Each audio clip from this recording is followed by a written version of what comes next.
iTestify is about testifying of what Jesus Christ has done and can do in each of our lives.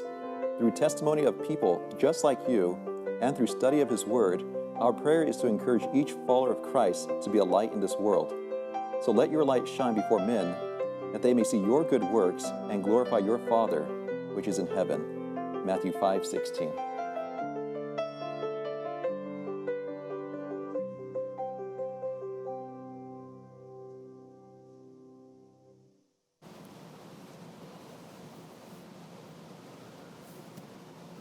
Hi, and welcome to iTestify. We're very happy to have you here with us today. And we're also very happy to welcome Clifford Goldstein. He's going to be our special guest today, and he's going to share his testimony. Cliff is the editor, longtime editor, of the Adult Bible Study Guide, commonly known as the Quarterly. And we're very happy to have you with us. You know, I remember, I think the first time I ever confronted death, I was about 6 years old, and 7 years old, my grandfather had died. And I just have this vague memory of, we were going to the parking lot from the funeral and saying something to my mom about death, and her saying, it's forever. And I could still remember as a little kid seeing this kind of this infinite whatever blackness, you know, and whatever it was, but it was kind of terrifying to me. And I remember then, a number of years later, I think when I was confronted with death, at least the way that I remember was, I was 17 years old, and I grew up in Miami Beach, and I parked cars at various hotels on Miami Beach, and I worked at this one hotel called the Newport Hotel on 163rd Street and Collins Avenue. I believe it's still there. And I get to work about 4 in the afternoon, and there are all these police cars and ambulances and some hoopla right up the street.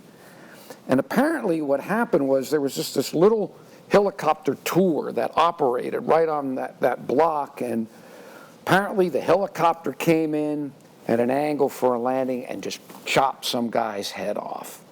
And anyway, I go back the next day, and I walk up the street to where it was, and there's the lots there and the office, the helicopter's gone, and I'm looking around. I guess it is kind of macabre, but where's the blood? You know, and I saw nothing. And there was nothing there that indicated that, you know, just the day before, you know, the whole universe, whatever that existed in this guy's head was gone. You know, mothers pushed their babies, the strollers, and kids were skateboarding by, and just nothing. And I remember later that night, I was back behind the hotel overlooking the ocean and looking up at the stars. And I realized these stars would look exactly the same regardless of whether that guy, you know, what did it matter? And I thought it could have been me just as easily. And what would have changed? You know, within just the next day, everything was practically the same. And I think I had my first real taste of what these French philosophers, these atheists, used to call existentialist dread. Just this realization that your existence is just meaningless in the cosmos and so on. And I really felt it, and it was pretty rough, okay? And then, though, just quickly I thought, all right, whatever. Just party, have fun, nothing matters anyway, and just go along. Okay, so anyway, that was sort of where I was at that point. Now, I was always still interested in these bigger questions, the meaning of life and death, and I was raised very postmodern. You know, you've got your truth and that's your truth, you've got your truth and that's your truth, and that's how I believed it. And yet I'll never forget, I was about 21 years old, and I was in a pizza parlor, and I was reading a philosopher, and he said something that changed my life. And I don't need to go into what he said, but he suddenly made me realize that truth, the truth with a capital T, had to exist. I mean, it was like, look, there was a pizza sitting on the table. Okay.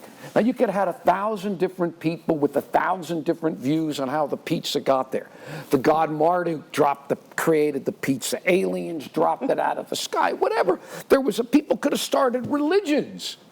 They could have died. They could have killed for their belief in the pizza and how the pizza got there. And maybe every one of them was wrong. But the fact was, there was the pizza. It was there. Something had to explain it. And whatever that was the truth about the pizza. And at that moment, though, it just hit me. Wow. I mean, I'm here. There's the universe. There's the world I live in. There's something here, the same way that the pizza. And in the same way that something had to explain the pizza, something had to explain all that exists. Whatever it is, something, and I realized, what else would that be but the truth? And suddenly it hit me at that point that truth with a capital T had to exist. And I remember I walked out of the pizza parlor, and I don't want to use the word sacred because I wasn't thinking, the truth could have been a math formula. Okay, it could have been a physics formula, and that would have been fine. I didn't have this sense of this God-shaped void in my heart that I wanted to fulfill. I mean, I suppose that might have been a subtext in the background, but it was purely an intellectual thing. It was like, we're here, something had to explain it.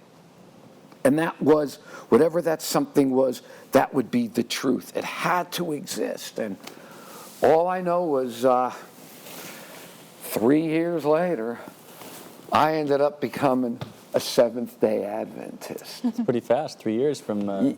Yeah, 3 years. And, and the thing, too, about it, I'll explain how all this goes on. Anyway, at this time of my life, I had one goal.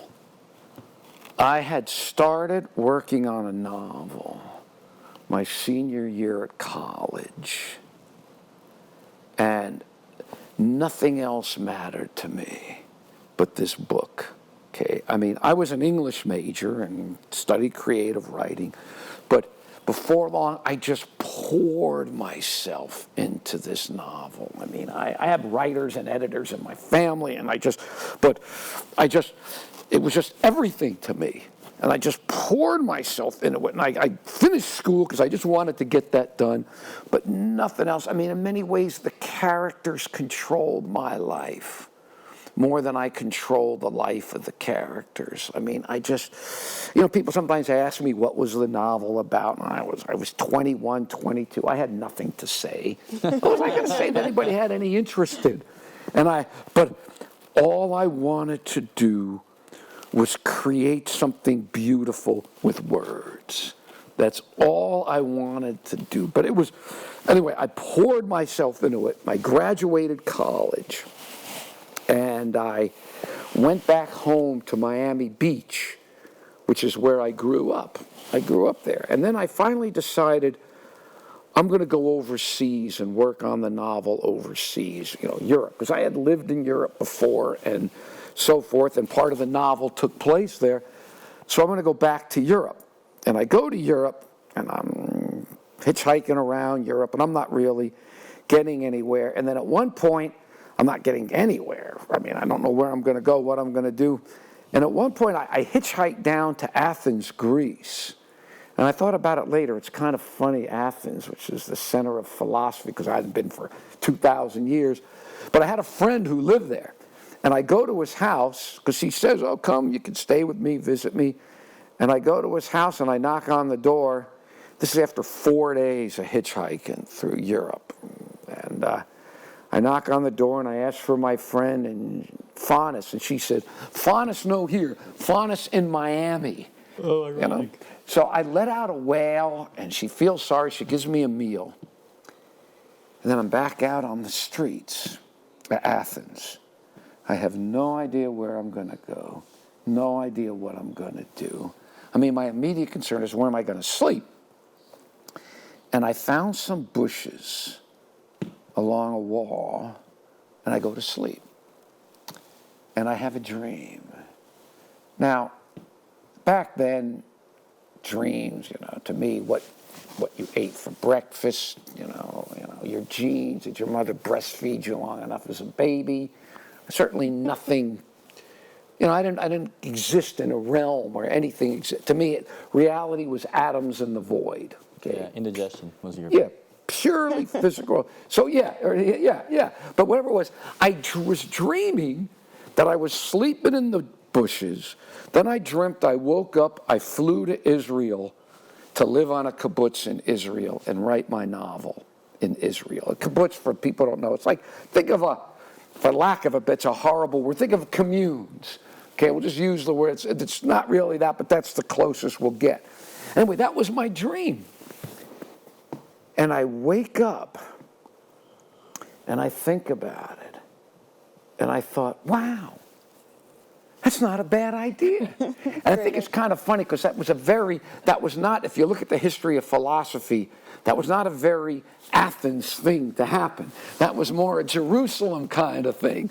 But I have this dream, and then I follow the dream, and I go to Israel, and I go live on a kibbutz in Israel, and I work on my novel. That's all that matters to me, is working on my novel. And it was funny, I'm on the kibbutz, and, well, real quick, I'll give you two quick little details, because I'll fill this in. I'll have to skip some things, but I'm on the kibbutz, and at that time of my life, I'm writing, and I'm reading. I read a lot, and I live to read poetry. I was reading a lot of poetry. And there was this one book of poems by this woman named Sylvia Plath. Mm-hmm. And man, it was heavy stuff. Nothing I had read had impacted me. And when I tell the story to friends later, I said, remember, I used to make you sit down and listen to me read you her poems, whether they wanted to or not. I made them because I just love this stuff. So there was, one place, she goes, she gives her kids cookies and milk, she writes this poem, then she sticks her head in an oven and kills herself. Okay, so it's kind of heavy stuff, but nothing had impacted me more than this book of poems by Sylvia Plath.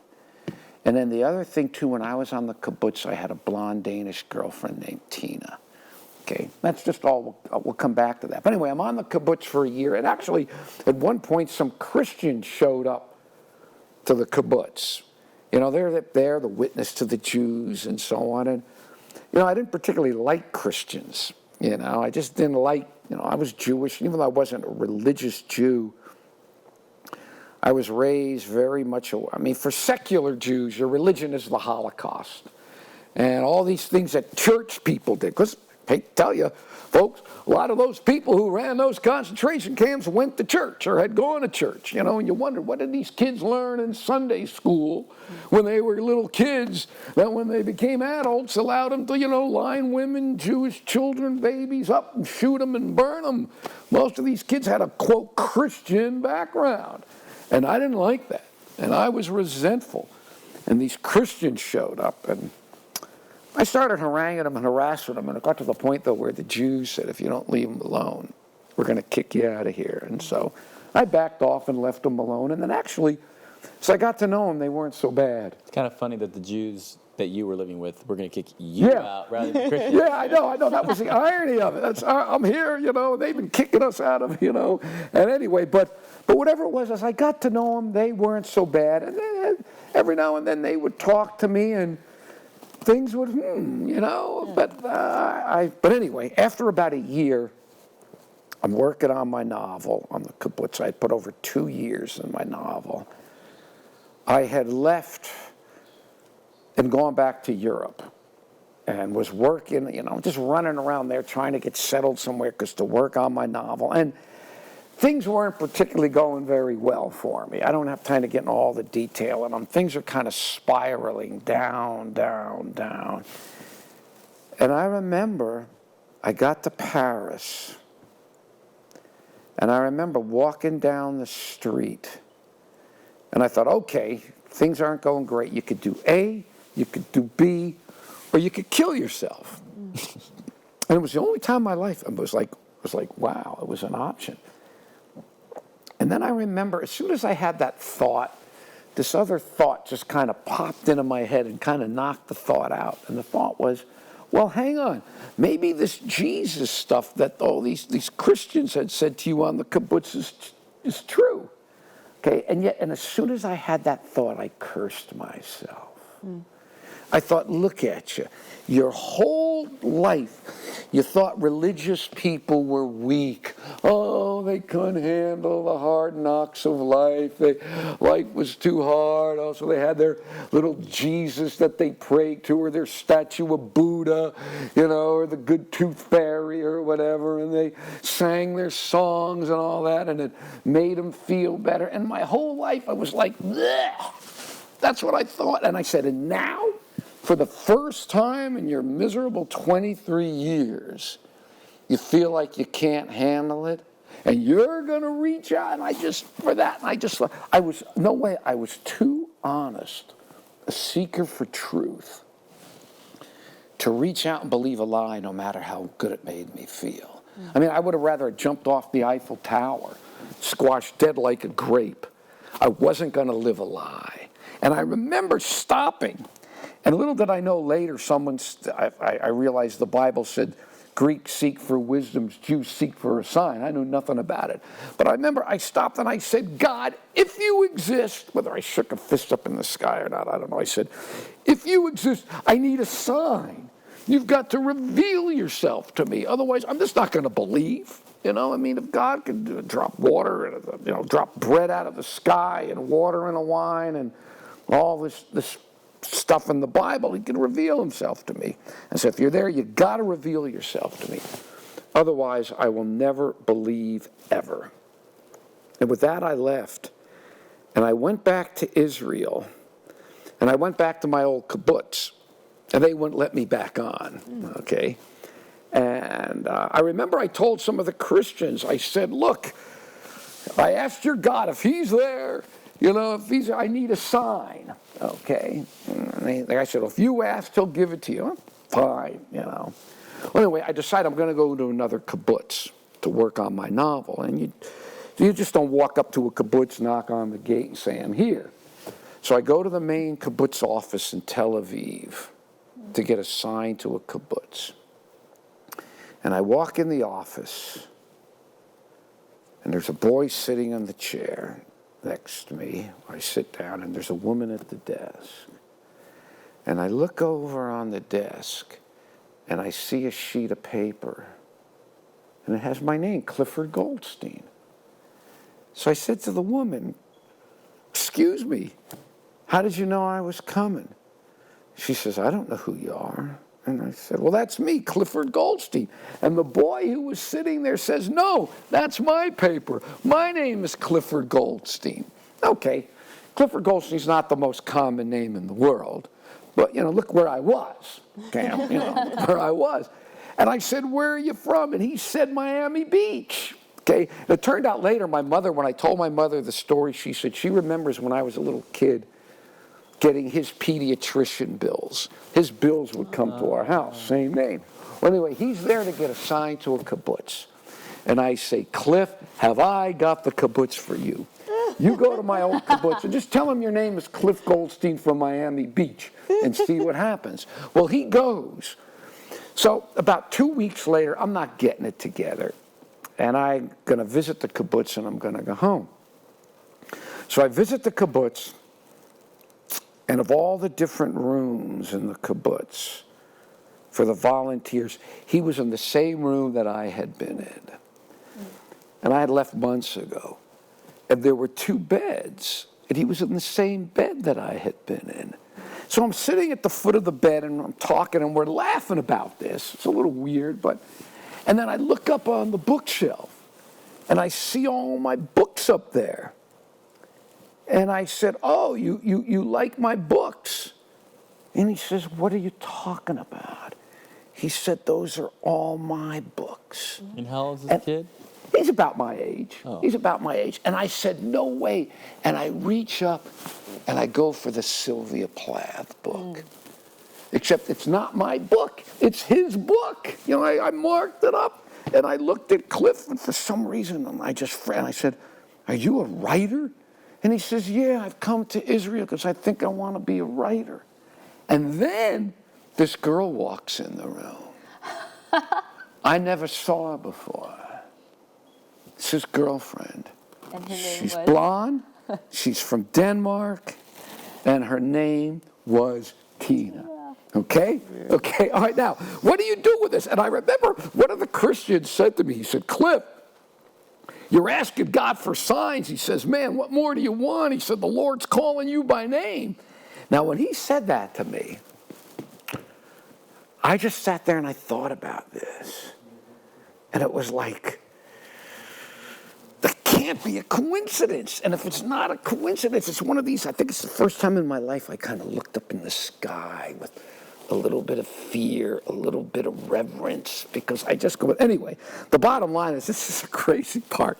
These Christians who I kind of harangued all year, they take me out of the Jordan River, they baptize me, okay, they give me a Bible, and I come back to the States, okay, but I'm really no more born again than a corpse, okay.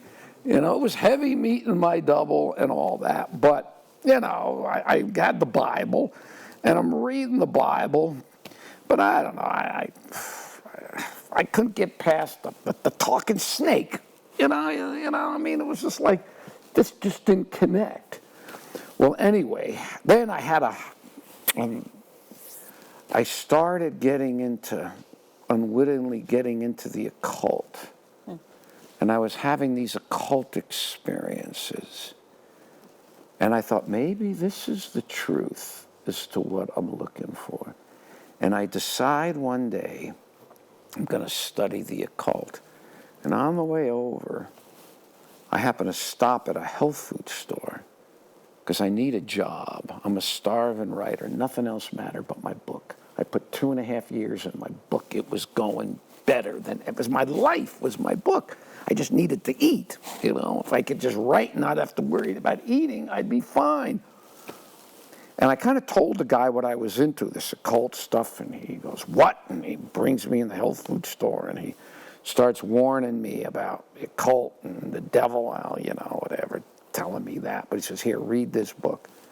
So he hands me a book. And I go over to the library, and for the first time in my life, I get a book on the occult. And I can't check the book out, so I sit there and I just read the first chapter. And I practice the first technique. And then I go put the book back on the shelf. And I'm putting the book, and I'm walking through the library, and literally in one hand, for the first time in my life, I got this book on the occult, first time. And in my other hand, I got the book, first time the guy handed me in the health food store. Cult book in one hand, great controversy in the other, okay? But anyway, I had no idea what was going on. But about 2 nights later, I go back to my room to work on my novel. I was 23 years old, 2.5 years of my life. Nothing mattered to me more than my book. It was everything to me. I sit down, I got a little manual typewriter. I sit down and I put my finger on the keys. And then, for some reason, I didn't know why, I didn't know to who, but between meeting my double and the occult experiences, I knew there was a greater reality out there than what I had been taught in high school chemistry. I just closed my eyes and just offered a prayer. I don't know what I prayed or who I prayed to. And that's all the Lord needed. And at that moment, the presence of the Lord Jesus Christ came to me in the room. I instantly knew who he was, and I knew what he wanted. And his exact words to me were, Cliff, you have been playing with me long enough. If, and I can't tell you how important that if is, if you want me tonight, burn your novel. Okay? Simple as that. At that instant, he showed me that novel was my God. And you shall have no other gods before me. If you want me, and now there's a whole lot more to it that went on. But the bottom line was, knowing nothing. If he would have told me I was a sinner, I would have looked at you like you were crazy. But the bottom line was like, I said I wanted to know truth no matter the cost. And now I discovered what the cost was. And then the bottom line was, before the night was out, I burned that novel. And that was the night I became a born-again believer. And all those occult experiences stopped, and so forth, when I gave my heart to Jesus. Was that a liberating experience to burn it, or was it like, I feel like I'm giving up my... Oh, well, I could have slit my throat easier. But once I made that choice, it was like God didn't force, but I did sort of feel this grip around my neck. But once I made, it was my life, and then once I made it, I knew I was okay, and I went back to the room, had this little 2-burner hot plate that my mother had given me, put it on, turned the knob, and burned it. And that was the night I was a born-again believer. And the funny thing about it was, I had nothing after I burned the book. I had nothing. I poured everything into it, and I had no idea where I was. I had nothing, but I died to it. And I realized I might not ever write again. And then, and I guess this is almost the moral of the story, for about 1.5 years or so, I didn't do any writing. Then one day, the door opened up for me to write. I wrote a little article, and I hadn't stopped writing since. The Lord Jesus gave it back to me. And, in the beginning, I said I had nothing to write about. I just wanted to write something beautiful. Well, for 30, almost 40 years now, the Lord has given me something to write about the Lord. And I like to end with this text. It meant so much to me. I read it early on. And you shall seek me, Jeremiah 29:13, and you shall seek me and find me when you search for me with all your heart. And I was a seeker for truth. I wasn't seeking Jesus. I wasn't seeking God. I was seeking truth. And boom, now I realize, well, Jesus is the truth. And that's why I'm here. Wow. Well. Any thoughts? Yeah, I was just thinking it's amazing that you were saying you had nothing to offer. And I think in all of our lives, we literally have nothing to offer God unless He gives us something. Yeah. And that's such a fascinating thing. I look back now, especially as I've gotten older, and Ecclesiastes talks about the vanity, and the Hebrew word that hevel means vapor, breath. Think how meaningless that could all be, And now I'm trying to write hopeful, could make a difference in people's lives for eternity, pointing them to the God who offers eternal life. Wow. Well, we're very thankful that you were able to share that testimony with us and encourage others. And we thank you for joining us, and I hope you are blessed by this testimony of Clifford Goldstein. We ask you to join our next episode. Until then, please keep us in prayer.